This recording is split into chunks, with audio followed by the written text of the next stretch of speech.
Welcome back to Last Week Chopped Up. I'm here with my boy Jeremy, and we are about to chop it up this Thursday afternoon. And you know what we're going to do? We're going to keep it a little short today, Jeremy, because I got a dinner reservation with my wife because they opened up dinner out here, and it's like the first 2 days, and so we just got to get out there. So we'll see how the new format works. How's it going out there, though, Jeremy? Brother, hell yeah, it's all good. You know, happy wife, happy life. So you For got to sure. do what you got to do, man. It's all good. I'm actually, you can't tell from my Zoom background, actually back in Bay Area, San Francisco right now. So just enjoying one of the same days you have over and over again, about a 60-degree high, 55-degree low, and wind blowing like crazy. So yeah, great day in the Bay. But I hear you telling me on the pre-call you feeling all sentimental getting back there, man. Tell me about that. I mean, dude, just, a little bit nostalgia. I was like, oh, I hadn't been here for a little bit. I'm like, oh, all this stuff, all this life I've been living for a while. So, just a fleeting moment, fleeting feeling. But I was like, oh, this is a little unexpected. So no more than that, man. But yeah, it's good to be back around here. What's the most sentimental place for you? Like, what's the place when you show up that's like the most like, oh, I feel it. Like this place means something to me. Is it Houston where we grew up? Is it the Bay Area? Is it LA where you went to college? Like where is it? It's funny. I guess I've never really had that. Like, I'm not been the most sentimental of people, to be perfectly honest with you. But, now I'm trying to be a little bit more in touch with my feelings now and stuff. And it just, stuff unexpectedly hits you. So I guess to me, I don't know if I say just one, but it's just sometimes you do something and it hits you and it's like, oh, I didn't see that coming, and it just, I guess, popping up a bit more and more for me now. Like, didn't see that one coming. So yeah, I guess it just depends on how I'm feeling any given day. Well, What hits me. I like you saying that, get in touch with your feelings. Let me ask you something. When you hear the word woke, is woke a compliment to you? Is it depend on the context? If I said, Jeremy, you're woke, is that something you're responding positively to? How you feel about that word? Man, yeah. So I feel like it does not have positive connotations these days.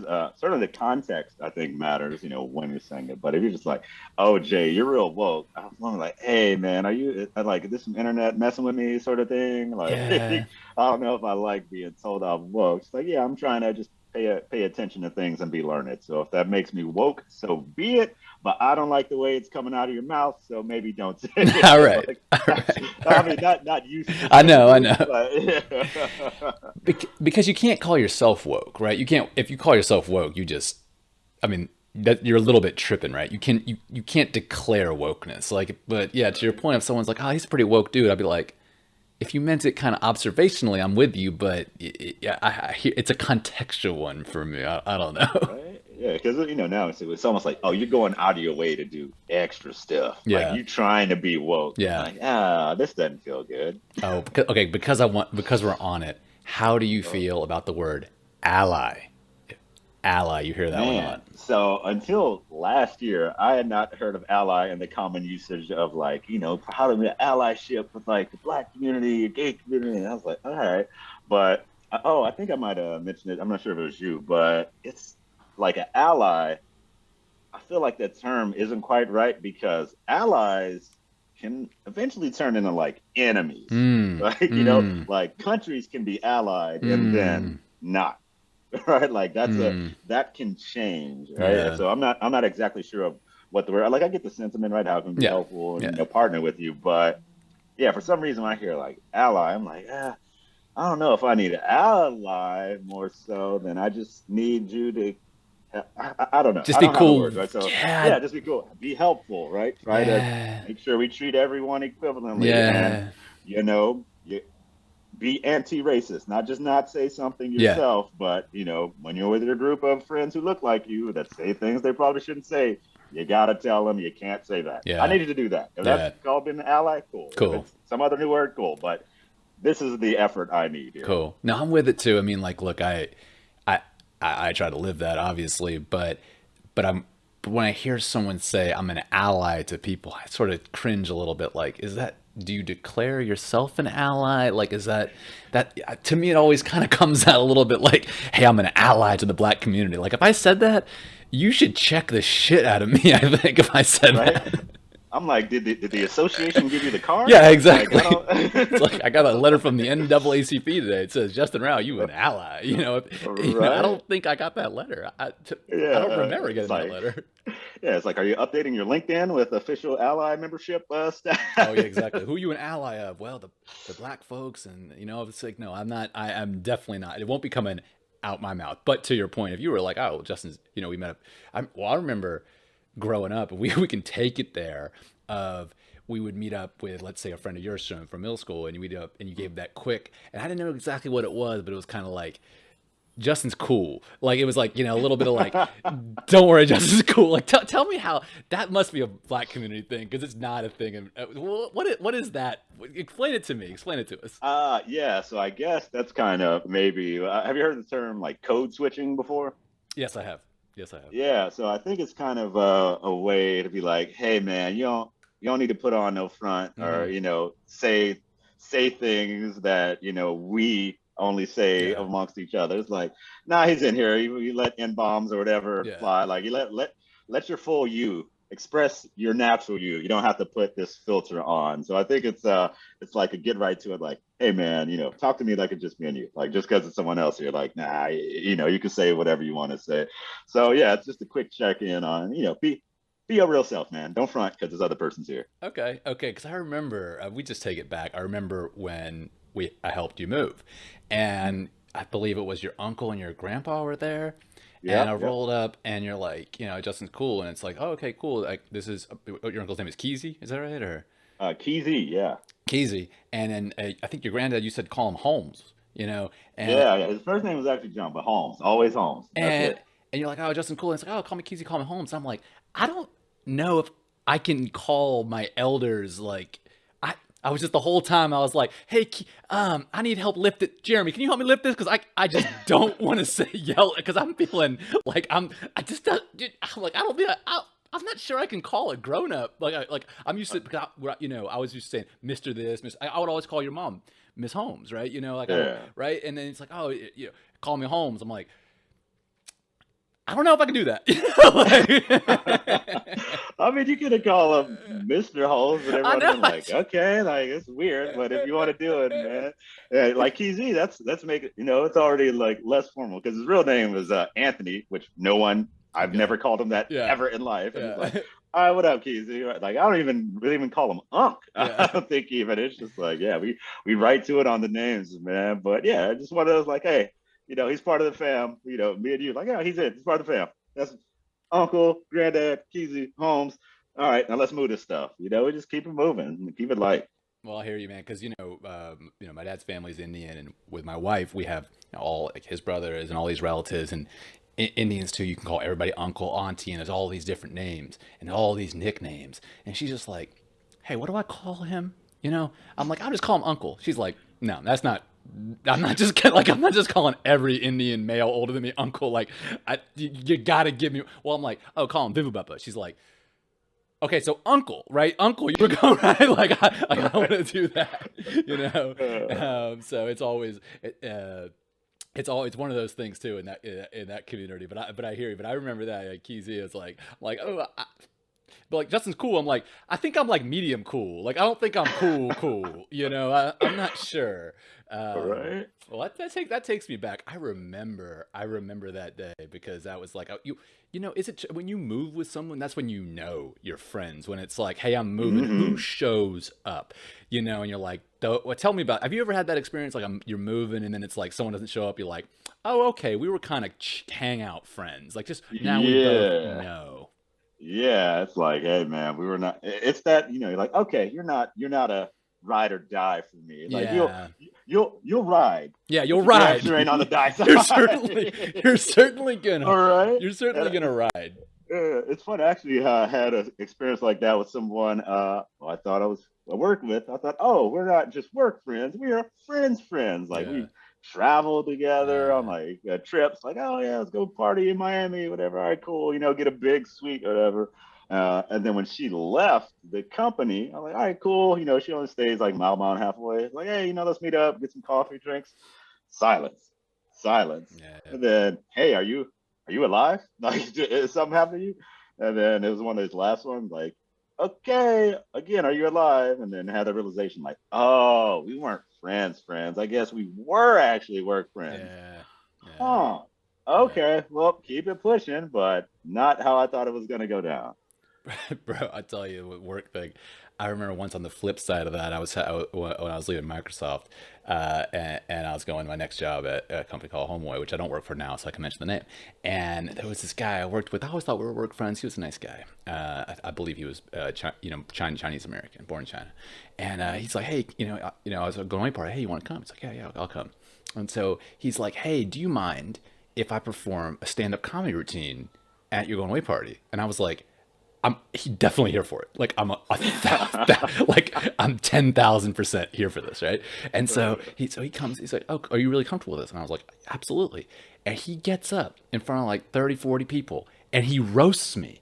And he says to me, he said, we really got to congratulate Justin on becoming a VP at a Fortune 5,000 company. And it brought the house down. And I remember at that, I'm like, oh, this is the guy I'm going to keep in touch with. Like, he put that thought into it. He had like a 3 to 5 minute roast, and not every joke hit, but some did. And I was like, and I asked him, I was like, have you ever done stand up comedy before? That was really good. And he's like, no, I always wanted to, and I've always wanted to roast you. I was like, I'm like, well, let's just dig in on this always wanted to roast yeah, you exactly. comment here, but good enough though, pretty good. Exactly. Well, man, jumping into like, chopping up last week, I wanted to call one out to you. Shohei Otani, Hmm. the Japanese slugger pitcher on the Angels. He is leading the league in home runs, on pace for 55. He's got an ERA of 2.1, which, if you're not a baseball follower, is one of the best in the league in terms of his pitching ability. Tell me about the hype around this man. When he came into the league, he was supposed to do this, but no one's done this literally since Babe Ruth. Yeah. Like it's funny seeing different because we've had some pitchers who could hit, like Madison Bumgarner, right? He Mm-hmm. hit some bombs or Yeah. whatever. And back in the day, like Rick Ankiel could kind Yeah. of hit, Yeah. but just having this, it's not that, oh, he hits well for a pitcher. It's No. like, no, he hits well No. Like, yeah. and he pitches. You're like, these are full stop, two different statements. And the guy's throwing 100-mile-an-hour gas too. It's not like he's just barely pitching. It's like, nope, throwing absolute hot fire flames at you and will rock your 100-mile-an-hour fastball up out of the park. So yeah, he's really it's really astonishing to see, man. Yeah, he's got great momentum, and I think now he's the MVP favorite because Mike Trout, I think he's hurt out like 6 or 8 weeks. He's won. Man, how many MVPs does Mike Trout have? Like two or three? I That mean, guy's yeah. like crazy. But it has just been wild to see a guy pitch and hit in the same game to this degree, and it's just unique. We talk, in basketball, we've heard of some people as like unicorns, Yeah. right? Like that. I think that Yeah. started off with Kristaps Porzingis, but now it's kind of like, I don't know, Giannis is kind of a unicorn. Hell, KD, we could probably retro him a unicorn, Yep. but this is a baseball unicorn. This man is a excellent pitcher and an excellent hitter. Full stop, no caveats needed. And yeah, man, I hope he can keep it going. I'm so here for it. I get excited about baseball by the star power, honestly. When someone's out there doing something that hasn't been done in 100 years that people said would never be done again, and like you said, excellent at both disciplines. I hope he stays healthy. I hope we're talking about he has one of, like, right now he's statistically the most valuable player in the league from a wins above replacement level because he's playing on both sides of the baseball. So, if he keeps excelling in both, if you're a top five hitter and a top five pitcher, you don't need advanced analytics to say you're going to be the most valuable player in the game. Yeah. So, I am, I'm 1,000% here for it. Staying in sports. Oh, You're out in California. yes, sir. Warriors Lakers NBA play-in game. And for the viewers out there, the NBA playoffs added a feature last year to the pandemic where instead of it being the top 8 teams in each conference go to the playoffs, the ninth team gets to have a kind of go at the eighth team to see who gets there. So before we talk about Lakers Warriors, Jeremy, how do you feel about play-in game? How do you feel about that? Yeah, so last year I was like, okay, it's a unique little thing, right? We're in a weird bubble season. Sure, let's try this. I did like the one interesting aspect they had of we're only going to have this play-in game if you're within 4 games Right, back of the team in eight. right. Like just so you don't have a crazy disparity of like you're 10 games better than this team, they beat you one game. Like Right. the regular season has to Yeah, matter I feel you. somewhat. But I do like this, hey, you still got to fight for something. Yeah. And just because of the dynamics that it has in the latter half of the season, because so many teams are like, well, I know we got off to a rough start, but we had this guy injured and maybe we could get back into it. And it just makes things more teams more competitive deeper into the season because you're always like, I think we got a shot. We now instead of being eighth, you're like, well, we get to 10th and then we could win 2 games and be in the playoffs. And I think just having more teams commits to being competitive. It doesn't mean tanking totally went No, away. The teams no, that are tanking, no. they're like full on tank. Like Sure, we are sure, just going sure, to be as sure, awful as we can. But now sure. instead of that being maybe 8 to 10 teams at the end of the year, it's only like 4 or 5. Right. So I like the idea. I think the test would be if the Lakers would have lost, let's say, to the Warriors, and then they lose the next game, and you go, wait. Because of this play-in situation, LeBron James is not in the playoffs because that's hurting the pocketbooks at that For point. sure. For sure. And that'll really test, I think, the NBA's will on like, is this a good idea? Because we don't want no more seasons with LeBron not in the playoffs. No, I'm with you. I was rooting for chaos. Now, if you didn't see the result, Lakers prevailed 103-100. Steph Curry dropped 37 points. LeBron didn't have a huge game, but I'm with you. I was on that chaos side because if it to this point, you get a good game, get a high ratings, the better team according to the regular season goes through, and there's no controversy whatsoever. That's just pure money. But the minute something happens, all of a sudden it's like, hey, what were we thinking? But so I think I'll be here to stay. I like it. I'm here for it. Yeah, I think just for the dynamics of it makes more teams play harder in the back half of the season just for that. It's like, okay, we're not having, the 70th game of the season. You're like, yep, doesn't matter. That team's quit. This game shouldn't be on TV. Like that was just such a problem before. I hear a little dog in the background. Yeah. Hey, it's part of you know, yeah. yeah. I heard them. We're not in the studio. Baloo, chill out. I sent the pod to a buddy of mine, and he was like, "This is pretty good for a side project." Side project, right? I'm like, "Yeah, it's a side project." Yeah, right. It's a side It's like, project. yeah, if you can see the setup, it's like I'm talking to a mic on top of a box of Quaker oats right now. So we're doing what we got to do to get it done.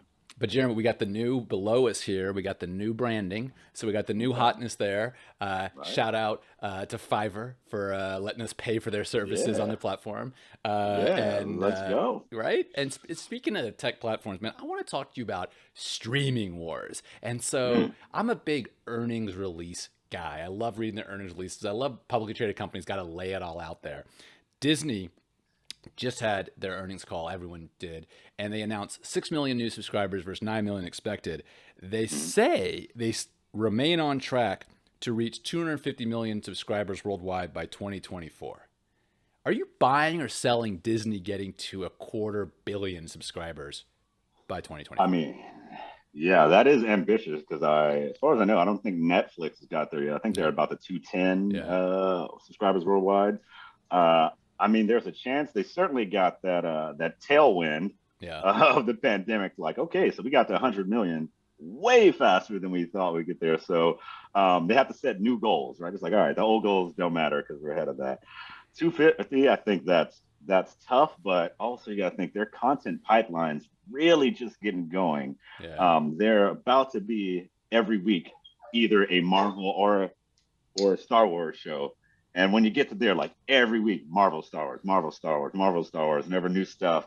I'm like, okay, maybe they can. I think domestically they'll do excellent. And I think when you want to get to that 250 million, you're really asking yourself, what's our international Yeah. execution going to be? Yeah. And that to me, I know certainly like Disney movies have large appeal Sure. internationally. I assume, Marvel as well. But now we're talking about price points. How are you doing payment processing different in places that don't take credit cards the same way we do here? Are you partnering with telecoms to pay for Yeah. this? And that really gets into what's your execution in all these different local markets that work different ways. So that to me is the real cause of doubt. Like there's a lot of execution left to get to 250 million people in what, 3 years?